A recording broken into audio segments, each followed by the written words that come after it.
Your testimony that the post office is different than other areas of government, that it has to operate like a private business. You also mentioned that about who's that girl? 80% of the volume of first-class mail has gone down over time. Can you think of a private business where 80% of what they're Who's that? Who's that? Doing to make money is going down in volume that would actually increase their employees? I don't know. Very attractive lady, if you ask me, just sitting in the background all doughy-eyed. Yeah, so, Senator, you keep asking. I mean, I didn't make the laws that follow, that organize. And then shift to the trolls, including the main character right here, trollish. The United States Postal Service. Okay. Well, by the way, whatever they're talking about, it's just, the usual government corruption. I'm just using this as a example of how what would that word be called? Aesthetic narrative is being shifted. I came in, as I said, to the condition that we had, and I'm trying to fix it. Now, you exaggerate the hiring aspects. I know of no one in private practice or investors. And then back to this lady. Who, give advice through a corporate board who would say, you have a declining. Now, she looks like she could be an actress, or even a model, really, for sure, actress. But she's that attractive. And look how this video's framed. So it's like, this is why I'm doing this thing. Obviously, there's nothing going on in Bitcoin, but so I thought I'd spice up life a little bit. The reason why I'm doing this is that, even though people who know me would say I'm a big Trumper, right? I'm not really a Trumper. I'm just like, I go where the truth is, and right now there's more truth on this side. But I'm still skeptical because I believe they're all psychopaths in the end, and they'll all be corrupted, and they'll all, end up, bending the knee to the higher concentric circle of money and power eventually, if they already haven't, right? So I thought, isn't it interesting how we've had this? How do we get people's eyes on the information we're trying to put out? Let's just assume that it's all, for the better of everyone, right? We want everyone to know about the corruption of the postal office, right? It's even worse in Canada. But so how do we do it? Well, how have we always done it? We've always kind of put models and spokespeople in front of the Gen Pop, and they generally will watch, good-looking people. So here we have Rand Paul. Yeah, I would say he's one of the more attractive political dudes his age. And then in the background, I just hear the director is like, get a shot of that. We'll put Rachel in the background there. We'll just get her doughy-eyed, pout her lips up a bit. Yeah, perfect. A little eye makeup. We want her to look natural. Business model. We're going to increase the numbers. But then when you have a choice of hiring contractors that won't be paid the same. Just staring into the camera, almost lolling you. Like you forget that Rand Paul's even talking. It's like, well, who's that chick in the back? Wages or pension benefits or healthcare benefits that you pay your employees, you're up 190,000. You've insourced 190,000 jobs. And then back to the trolls. It's just sort of... So we got this kind of trollish guy here with the glasses on his forehead. The main character who kind of looks like a demon/troll guy. And then this kind of hidden witch in the back, very unattractive, unappealing. You see how, the world's a stage in the kabuki theater. Inexplicable. The whole point of the reform. Back to the good guys and the beautiful model sitting in the background, just doughy-eyed, not really doing much anyway. There's more because I kind of collected pictures of the new cast.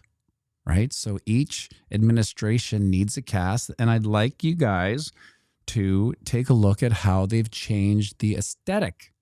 And it makes sense, because if I'm going to watch anything, I'm probably going to watch something that's aesthetically pleasing rather than something that isn't. So we have the old press secretary, Catherine Jean-Pierre, I mean, not my cup of tea. It's not that she's unattractive, but she's definitely not as attractive as the new one. Like, she looks like she just walked out of a salon, like a Vidal Saloon commercial, right? Got a coffee cup. She could be an actress as well. She's as pretty as any, actress her age could be. I could see her in a rom-com with Matthew McConaughey. I couldn't see Catherine Jean-Pierre in a rom-com with Matthew McConaughey. Anyway, that's the press secretary. Then we have the Secretary of Defense. Now, I can't remember what this guy is called, Lloyd something. I actually don't remember him. I had to Google who was Biden's Secretary of Defense, and he came up. So this, I could be wrong here. He just came up, right? So I don't even remember ever hearing him talk or watching him. Why wasn't I watching him? Maybe I just wasn't aesthetically pleasing and I didn't really care, right? So what do? Dun, dun, dun, dun, bum, bum, bum. Bring in the A-team. Look at that guy. That's the new Secretary of Defense. He looks like he could be in the A-team or maybe Terminator. Or he kind of looks like an action movie character. He could be in the what is that one where they're all? It was like a collection of Sylvester Stallone. All the kind of great action heroes were all on one team. He could be on that team. Again, it's the Kabuki Theater. Now, who would I generally watch, or who would the general population watch outside of their tribe and their Trump derangement syndrome or not Trump derangement syndrome? If you were just walking into the theater, what movie are you going to choose? I'd probably choose the action star there. So that's the second one. Now, let's go to Secretary of Health. So we have this person. Now, just the whole concept of this person being in charge of health, that's a whole other scenario. Is he aesthetically pleasing? No. I would say subjectively, he's not, in my eyes. He's not my cup of tea, you might say. Now, who is the current one? Dun, da, da, da, bum, bum, bum. Like, the difference is so vast. It's hard to believe that guy's 70 or whatever, but just take away credentials, take away whatever they may or may not be looking. He's a hunk of burning love, isn't he? Sneaky Pete vaporizers. And aesthetically speaking, when you walk into the theater, who are you going to listen to? Who do you think will grab your attention?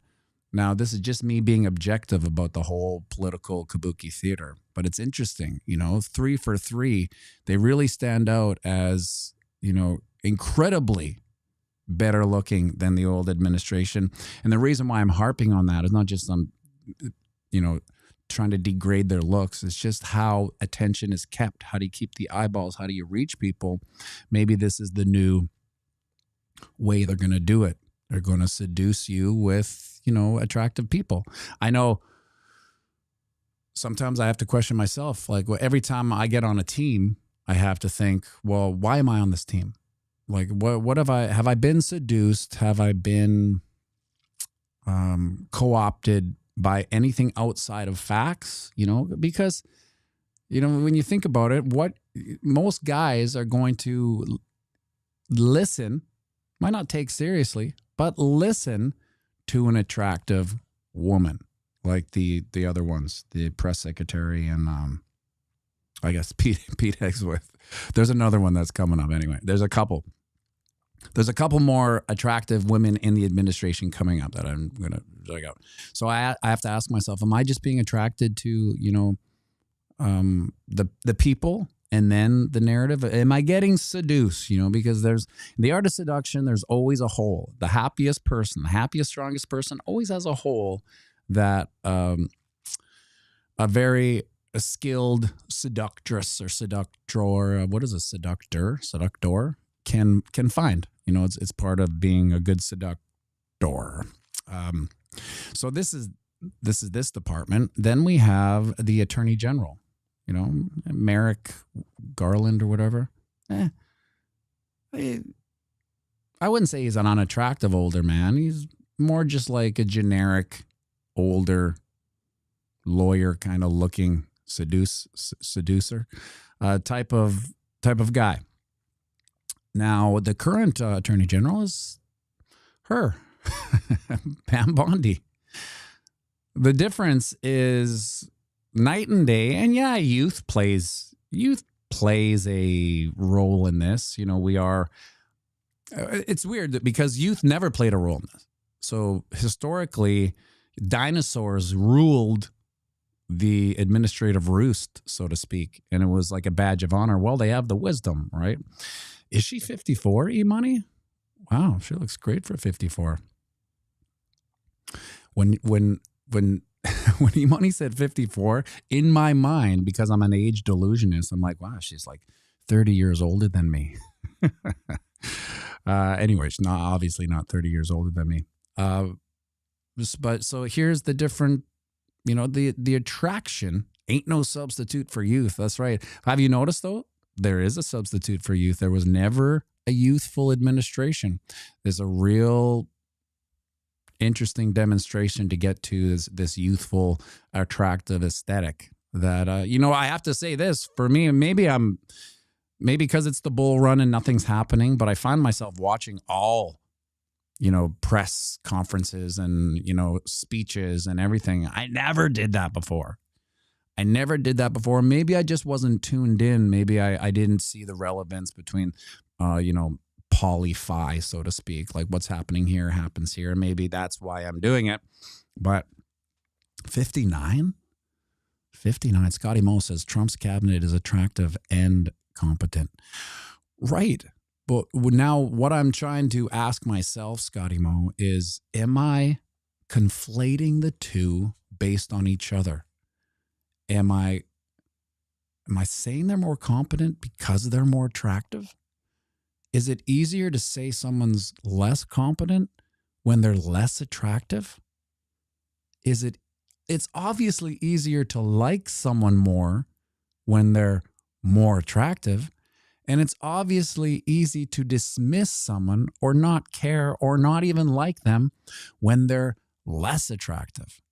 So if this is a conscious effort, and I'm always going to say like it's best foot forward, they're trying to, you know, maximize the amount of impact they can have, then it's a great idea. And I'm surprised they didn't do it. What did they say? Politicians are always like actors who couldn't get into movies because they're not good looking enough. It really makes you think. And it's like one of those obvious things like right in front of everyone's face their whole life, you know, like why do we got like Elizabeth Warren and Nancy Pelosi when we could have Pam Bondi and what's her other name? The press sec? You know, they just walked out of the salon. Like she just walked out of a salon. What's her name? I can't remember. Well, anyway, it's funny. Can't remember her name, but I definitely remember her, right? And I didn't remember the other girl's name, Katrine Jean-Pierre, until I obviously... That's all right. Terrence Maddock. I forgot about Tulsi Gabbard. I should have put her in. I don't have her in. Sneaky Pete. Less Pelosi. More Bondi. I can't believe she's 59 or is it 54? Can we get a hell yeah on what her age is? 59 or 54?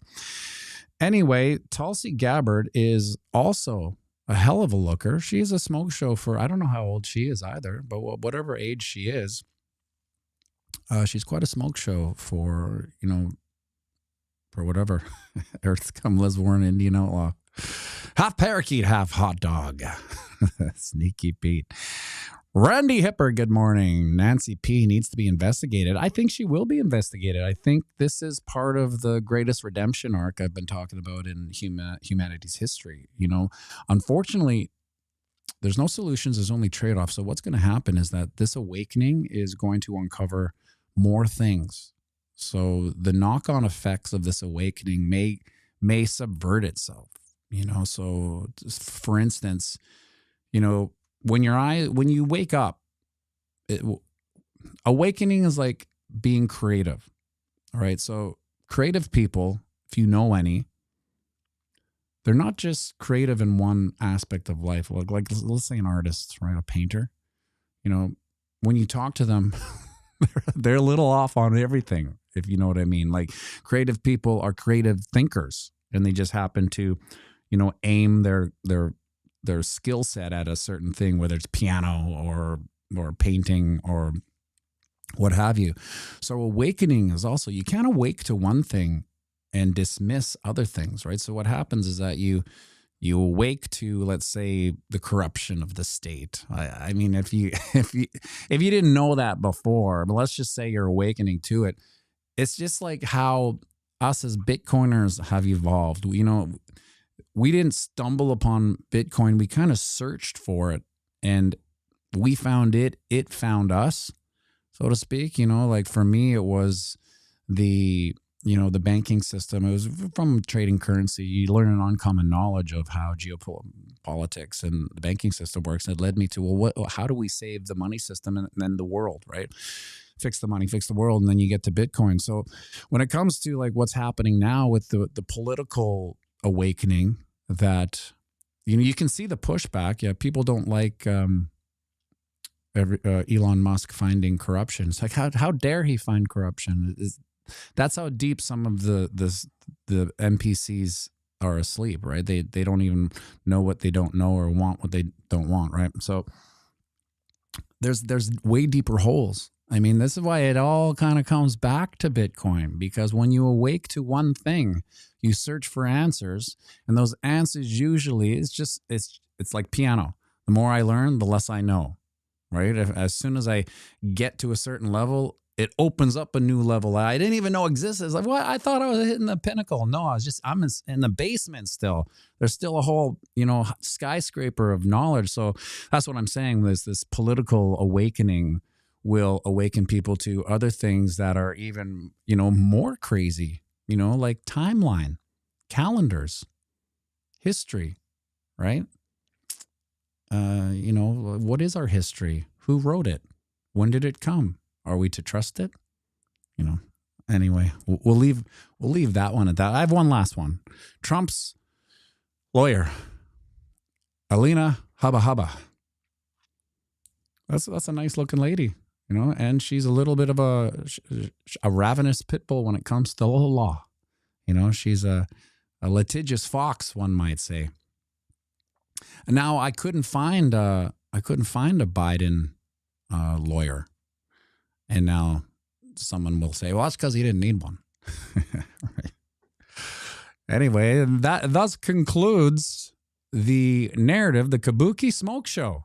I should have named this thumbnail. See, the problem with naming thumbnails is that I want to name it to be like, to make sense to the narrative that I'm talking about, but nobody clicks, you know. People only click stupid stuff. So I'm actually... the next little week, I'll let you guys in because you guys are insiders. I'm going to grok thumbnail titles. And so you'll know that it's not, obviously Matt didn't come up with this, but I'm just going to experiment with grok.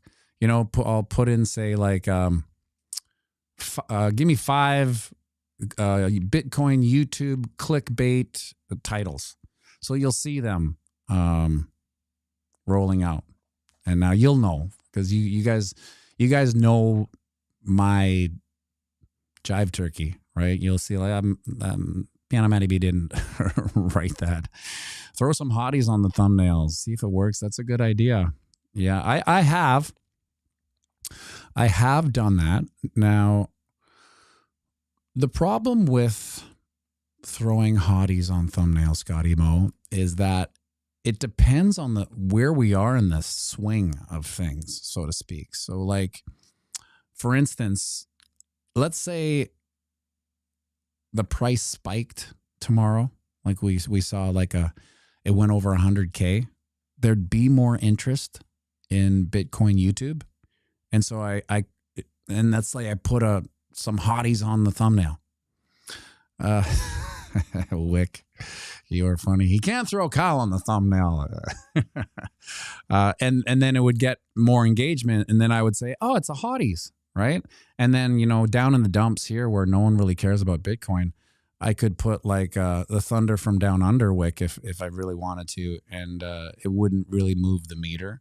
So it's hard to say, like I actually follow some people who like their thumbnails are probably the worst, but they, that just, it's like, I'm sure you guys don't see my thumbnail and go, not today. It's like, I was going to watch pianomattyb, but that thumbnail, no, it's just, it's a placeholder for here I come, so to speak, right? Yeah, Bruce Mai, a lot of channels use a graphic and amazed face. This is why that works, because I hate it, obviously. I try, I think I did it for a little bit during the bear market to test, like, but I look so stupid on it, doing those faces that I hate it. So I don't do it. I try to look as good as I can. I know that doesn't make sense. You would logically think, like, if I look good, maybe people will click on the thumbnail, right? But people love the right. I see it. I still see it. And now you have to take yourself back to the early days of your YouTubership, because I remember when you don't know, when things are coming at you for the first time, you're generally going to choose a shocked face. Now, the reason why they stay on the shocked face is for new subscribers, right? So they basically, it's not about who always tunes in, it's about who they can get to tune in now. Right. So that's why you could always do the shocked face, and maybe more people will tune into the shocked face. But the problem is that I can't. Alina is pointing at the chat. I couldn't, the shocked faces that I did try to take a picture of, I just hated. I'm like, I look so bad there. I can't. I'm critical of how I look forever on the internet, which is maybe a huge problem. I should check the ego at the door. Now, okay, Alina, let's say goodbye to Alina. Then we can leave her up there. It's a breath of fresh air there. What's her name? Someone tell me what's her name, please. It's kind of ruining my day that I don't know. The 4-hour chart. Look at this. This is why Catherine Levitt. That's right. Squeaky McGee. Try putting a beer and money in every thumbnail for clicks, since boobs and butts will get blocked. Will they get blocked? Caroline Levitt. Caroline? Anyway, we got the picture. Anyway, I'm going to move her a bit. Let's just move her to the side here. Yeah, there we go. Why not? Who doesn't like a nice looking blonde in the corner of your charts, right? You can tell yesterday that even with the downward action we had, it's like, I know now, it's just going to come back. It's just going to come back, and at the end of the day, it'll be a nothing burger. Even though the sky falls every time it's a 1% dump, it's really a nothing burger. Obviously, once we're always bearish under the 200, but nothing's changed. Look at this is quite an anomaly. Now there is, what did I see here? Samson Mao looks very manufactured, right? Oh, we got Caroline Levitt taken up there. Bitcoin's price action is raising concern of possible market manipulation as cryptocurrency continues to trade at a tight range despite billions of dollars of institutional inflows. Now, what I don't like about the concept of market manipulation is that it puts me in the same position that I thought of in currency trading. Like when I stopped currency trading, it was because I had fully accepted that it was manipulated, right? Because you can be, I wasn't a pro trader, I was an active trader, but because I wasn't a pro trader, I wouldn't, make enough money. I was, good months, bad months, good months, bad months, but it was like when everything seems to be right, this what happens with technical analysis.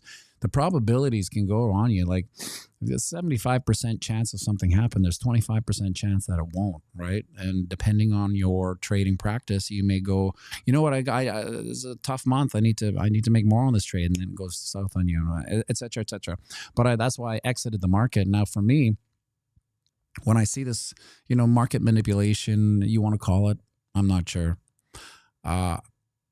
Two things. I'm thankful I'm in already because, what am I going to do?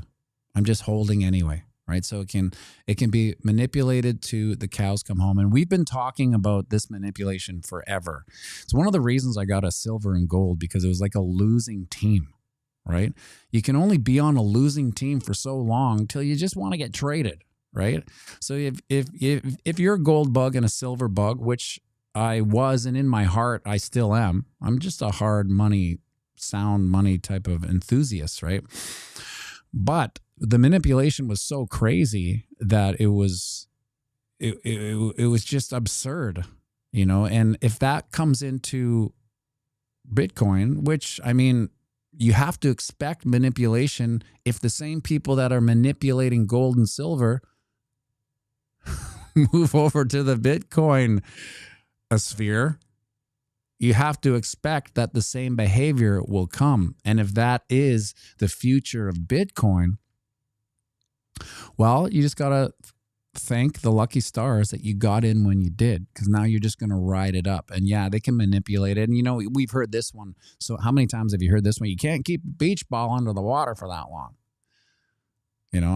I've probably said it 20 times in my life. You can't keep a beach ball under the water for long enough, because guess what? Sooner or later it explodes, right? And to a certain degree, it does. I mean, the narrative does play out. We do have explosions. But e-money, it's got to go up. The psychopath's got to get a return.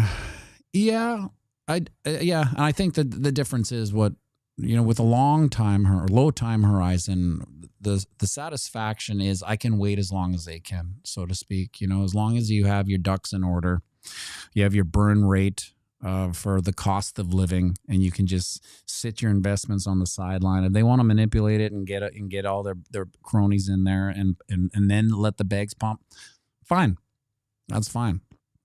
But we get impatient. We're all Janet Jacksons. What have you done for me lately? Right. And if it doesn't pump 100% in the bull run in the first month, then I'm out.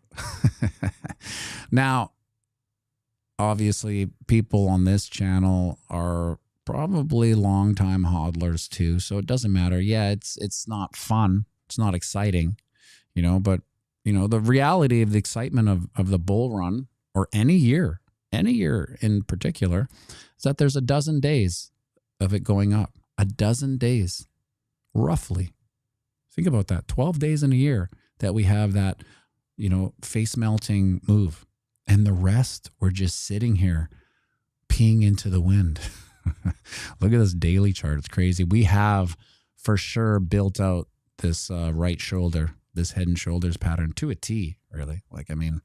You remember when I drew this arrow, we're right at the arrow. Now, wouldn't it be crazy if we had that massive dump down to, where would that be? 88.8, let's call it, that Asian number where they love to pound in. That makes sense, right? But I don't like that. This is your quintessential head and shoulders pattern. Like, you couldn't invent it anymore. In fact, this is the straightest shoulder I've ever seen. Look at this price action. Nothing ever happening on the daily chart. Nothing. It's weird because I checked a look at my folders. I took a look at my folders and where I keep the video assets, and I haven't done a production video since February 5th. And I don't know whether that's 15 days. I guess that's not crazy. It's the longest in the history of this channel that I haven't done a production video. But what am I going to do? I mean, there's nothing. The price isn't moving. So I know people will comment, where are those videos, right? Oh, I'll make a video when the price moves. Because technical analysis is a reaction to price movement. It's not. It's as much as people think it's a prediction.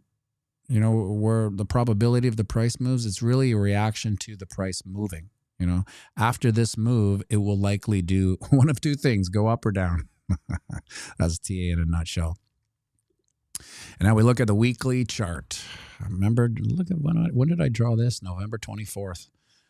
Ooh, boom. We have followed it almost to a T. Like we have candled this little arbitrary doodle to a mother F and T. It's almost bizarre, right? And here we are right at the arrow that was done 3 months ago. Now we are finding support here. Now we have wick down, but like I said, the long hair don't care. Wicks, it's no big deal. We have the bearish cross, which is not a good sign. Never a good sign. A MACD bearish cross on the weekly too, but that's to be expected with a chop suey. You're not going to chop and not have a bearish cross, right? So if we wanted to be delusionally bullish on this, I would say that this is a good indicator that we've experienced the bearish chop already. You know, you're not going to generally when you know these are golden crosses and these death crosses. I'm going to turn this echo. I feel like when that's off, it's maybe better sound. Correct me if I'm wrong. Did the sound improve? Did the voice improve when I clicked that button? Let me know. I forgot what I was going to say. The next thing, if we were to follow my arbitrary doodles, we would be maybe within a month going to follow this to 117K-ish. And now when people ask you, well, how did you know it was going to 117K? Well, it's because of this pianomattyb guy. He draws arbitrary yellow doodles on charts, and for some reason, the candlesticks seem to chase his arbitrary doodles. It's louder? Okay. Yeah, well, the echo cancellation is when I was talking in that video, so it doesn't echo. It cancels it. It's an echo cancellation, but I forgot to take it off. And that's where we would. That's why we're at 117K. Imagine people explaining to that. Why is it at 170K? Oh, because pianomattyb's arbitrary yellow doodles on his charts said that it was going to go to 117K, and here we are. You can't argue with arbitrary doodles. This is not a nice monthly candle for a bull run. It's not even a nice monthly formation for a bull run, is it? Caroline Levitt, the Doodle Master. That's right. Now, are we in fear? Yeah. Are we in fear enough? I'd say not really. You know, do you remember when this is the crazy part, is that we're literally under 10% from the all-time high. The all-time high, which was a fantasy description of price a couple years ago. It's going to be over 100K. You're crazy. Here we are, over 100K. Now we're 10% off it, and we're in fear. Now, I would argue there should be another metric on this. It should be extreme greed, fear, neutral, fear, and in between extreme greed and fear, it should have hopelessness. Because I think the market has turned hopeless. So, and this is how hopelessness is created. BlackRock aping in 100 million inflows. MicroStrategy buys $1.1 billion worth of Bitcoin. And the nation states talking about implementing their strategic Bitcoin reserve. President Trump's strategic Bitcoin reserve. Senator Loomis is in D.C. talking about how much money the Abu Dhabi is aping in about $500 million worth of Bitcoin IBIT stocks, shares. And nothing happens. That will breed hopelessness, because when the normie, like I'm a normie, when I hear that, I'm like, well, if that tanks the market,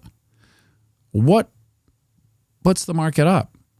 And so what happens is that you can hear all this bullish fundamentals, and the price goes down, and that breeds hopelessness, and people want out because for some reason, I guess it's too painful. For me, it's just too boring. It's never painful, because my juices get flowing when the price tanks. It's like this is another opportunity that I didn't think I'd have, and once you switch to that the crazy thing about humanity and Bitcoin is that it's not fully understood how valuable it is. Now, in 20 years, looking back, we'll all think we're crazy that we didn't buy at 100K. Well, why did I stop buying at 100K? I'm so stupid. We'll all think that, right? So even us, we know how valuable Bitcoin is, kind of. We don't fully grasp it because it takes scarcity to be applied, right? Once scarcity is applied, once you physically can't get it, think about it when you're, it just happened. My sister and I were at Save on Foods, and I had the flip coupon for ribeyes. It was something like 30% off a ribeye. Let's go grab some ribeyes and have a steak dinner. We get there, and we're just checking out, oh, this one's thick, this one's nice, this one's thick, and we're putting them back. All of a sudden, another guy, app open, he knows that it's 30% off. He starts looking. So what do my sister and I do? We don't put it down. And we were putting the ribeyes down, and looking for more. We'll put this one here, put this one there. And then as soon as someone came up and started taking it as well, so did we. We now understood scarcity was applied, right? If I don't take it, it will be gone and I won't get it. Once that happens, then the true essence of scarcity will be applied. Holy smokes, it's 8:38. It was amazing to see you guys. We'll see you tomorrow. Make sure you like